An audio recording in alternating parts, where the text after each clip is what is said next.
নমস্কার। বসন্ত উৎসব শেষ পাতা খানি ঝরবার আগে বলেছিল বৃক্ষকে,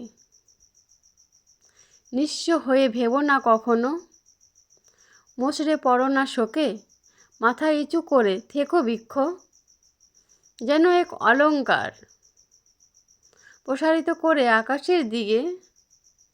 পাতা ঝরা যত ডাল,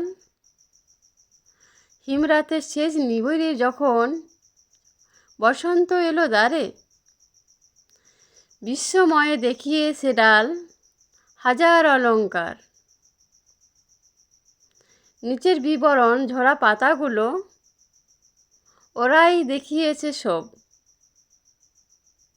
প্রিয় অরণ্য রেখে গেছে এই বসন্ত উৎসব। ভিডিওটা ভালো লাগলে লাইক, শেয়ার, কমেন্ট অবশ্যই করে পাশে থেকো।